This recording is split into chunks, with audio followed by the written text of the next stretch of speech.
Di Nagaya, emasnya, proyek-proyeknya, laporan laba ruginya, semua Anda bisa lihat walaupun Anda cuma beli satu koin. Penjualan totalnya, semua Anda bisa lihat.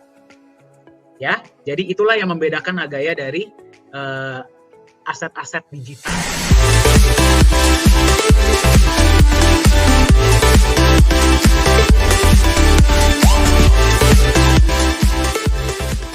Kita nih ya, ada kedatangan tamu istimewa sekarang. Ya, jadi kita nggak menyadari tiba-tiba beliau hadir.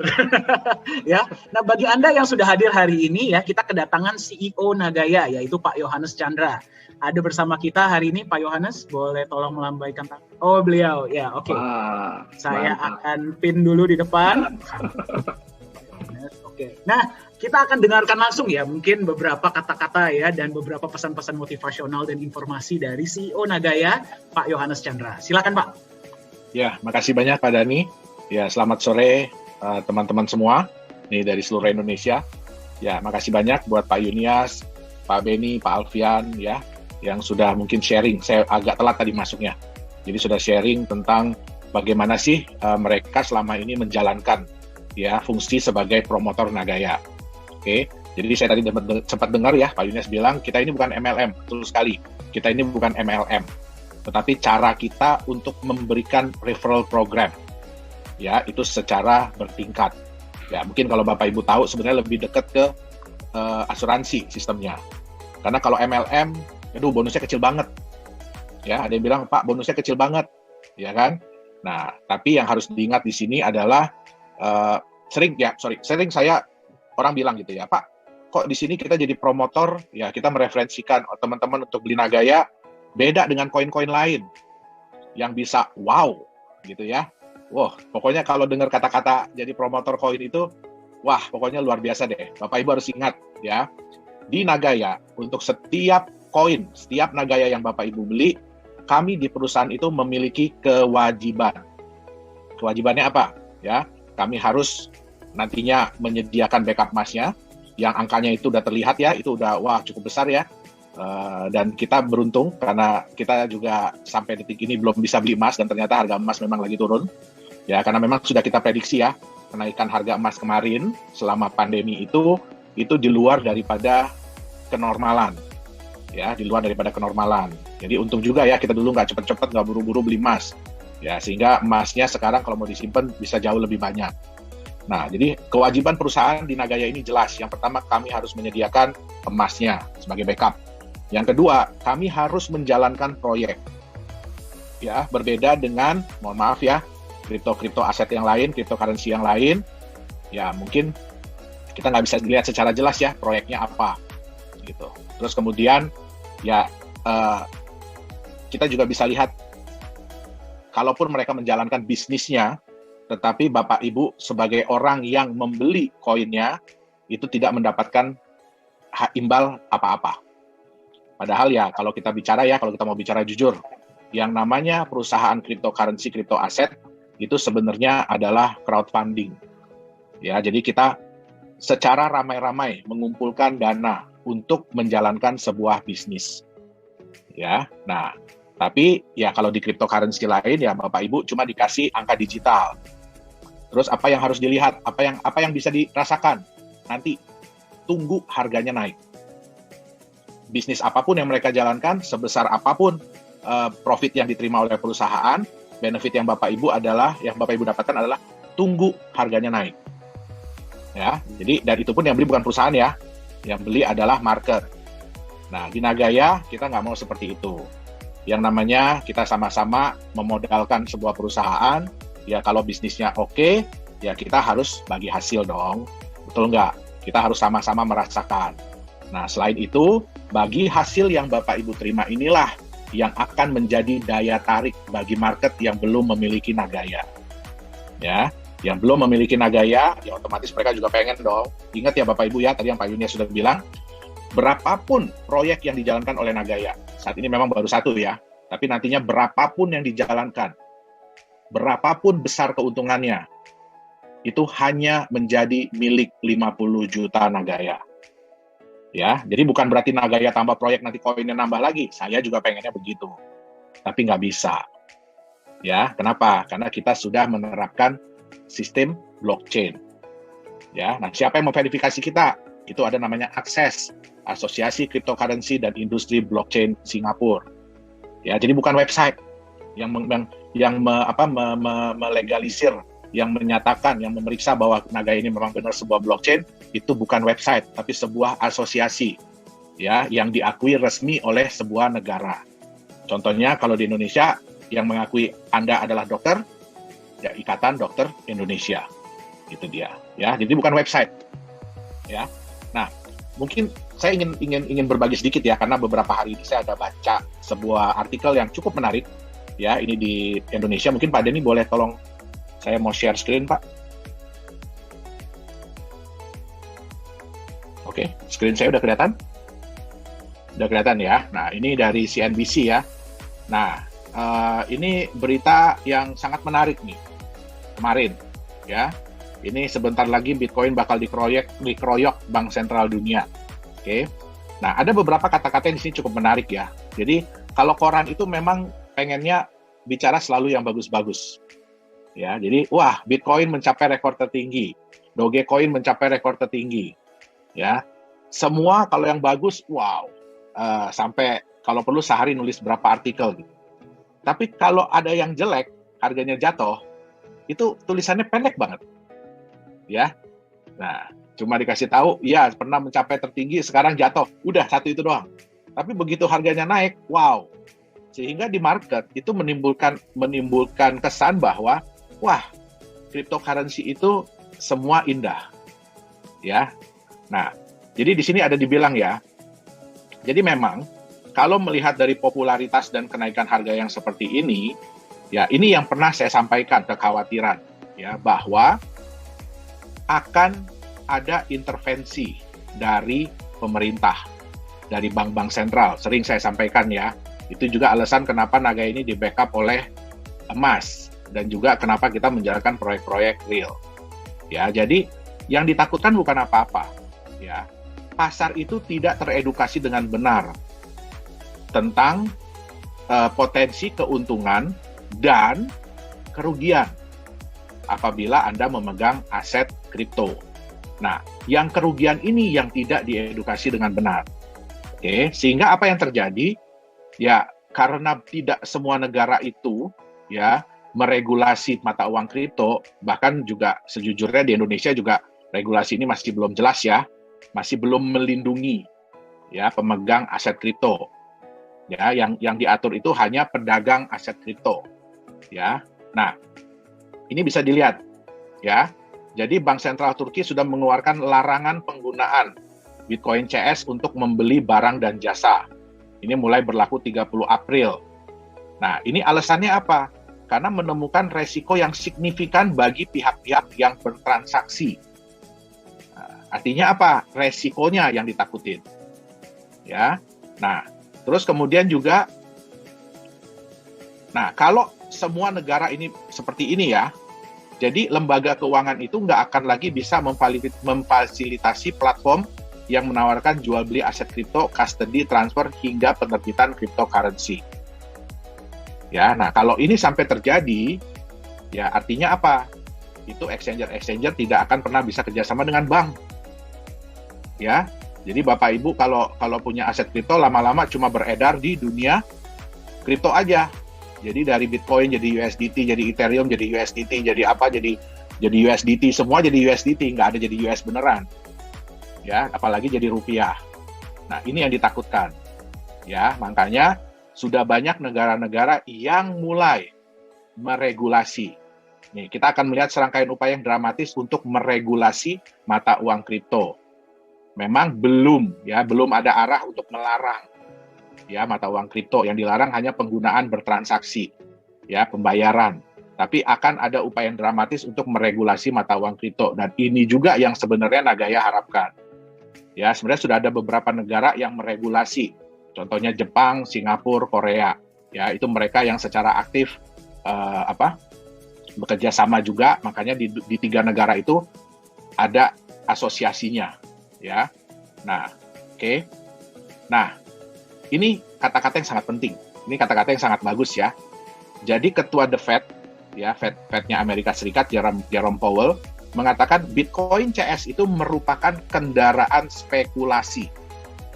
Jadi hanya cocok untuk orang-orang yang mau spekulasi. Ya.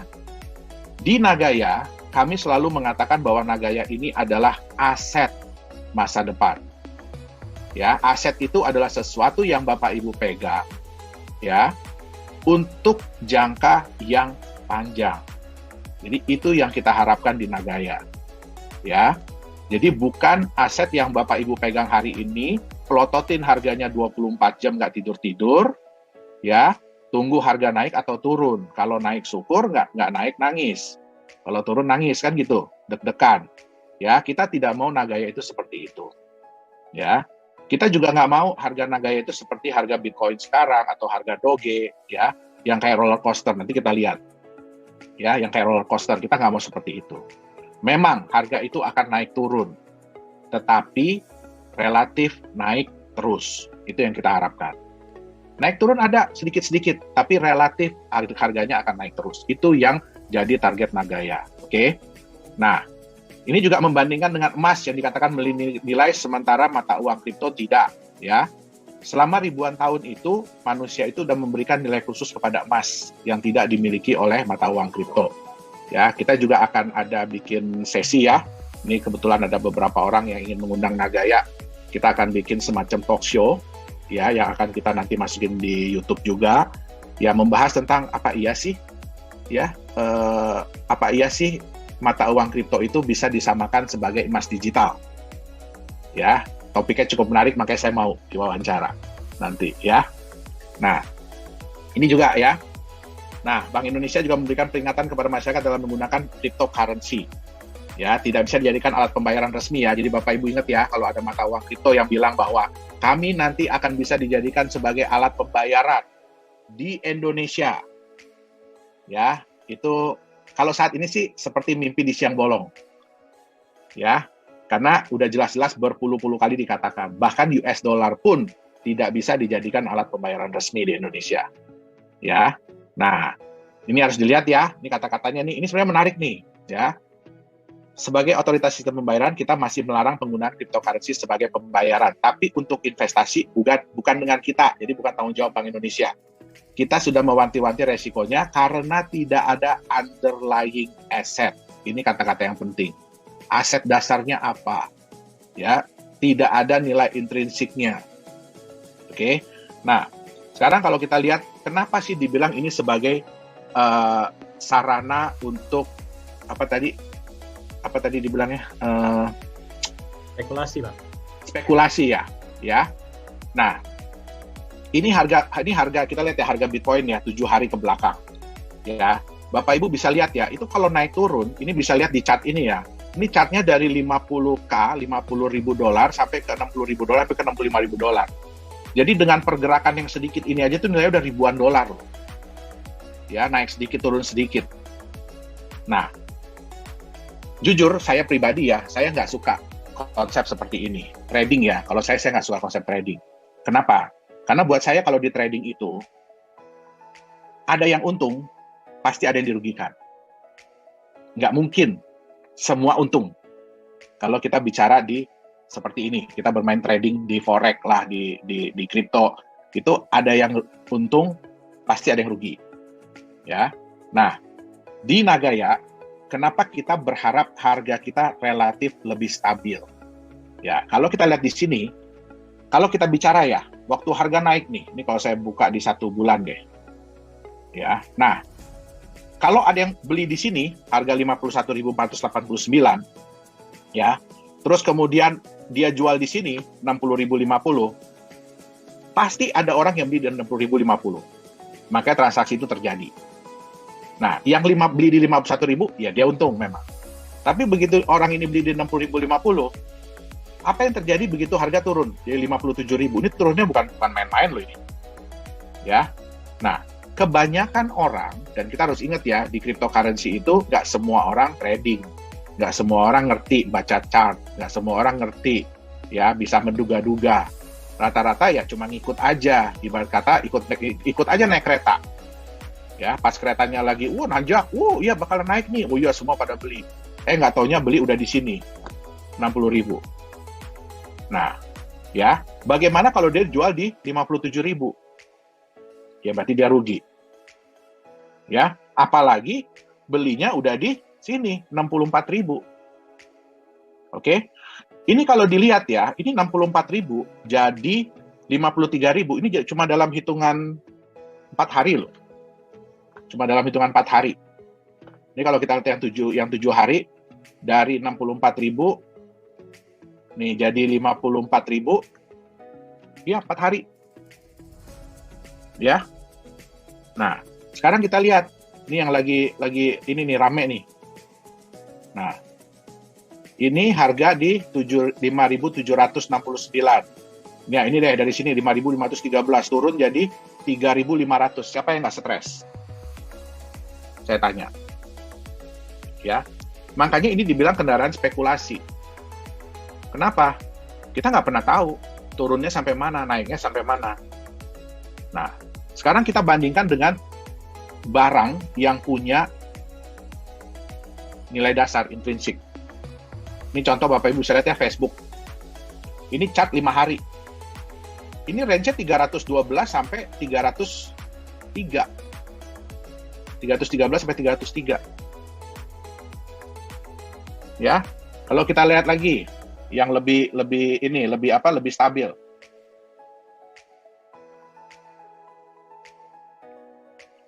Nah, ini yang udah harga 3.000-an aja masih 3.420 sampai 3.340. Jadi spread naik dan turun itu nggak parah-parah banget. Ya. Nah, makanya di saham pun ada yang namanya blue chip. Ya, ada saham blue chip. Saham blue chip itu apa? Saham yang harganya relatif lebih stabil. Tapi dengan kecenderungan ke depannya selalu meningkat. Itulah saham-saham blue chip. Ya. Nah, Nagaya tidak mau dijadikan alat spekulasi. Ingat, kita mau Nagaya ini menjadi aset Bapak Ibu yang bisa diwariskan, ya, yang bisa dikasih ke anak cucu, ya. Jadi bukan aset spekulasi, ya. Bapak Ibu kalau dibilang kan, ya sabar beli Bitcoin, ya sabar. Udah harga kemarin berapa 900 juta, ya kan keburu kebeli. Ya udah, sabar aja, jangan dijual terus.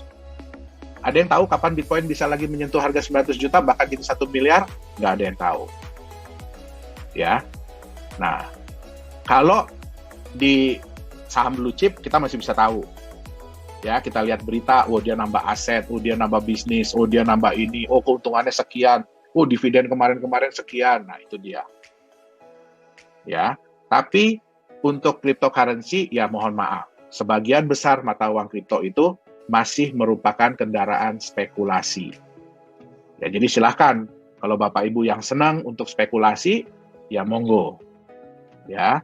Nah, tapi kalau di Nagaya, kita di Nagaya ini menciptakan Nagaya bukan sebagai kendaraan spekulasi, tapi sebagai aset masa depan Bapak Ibu.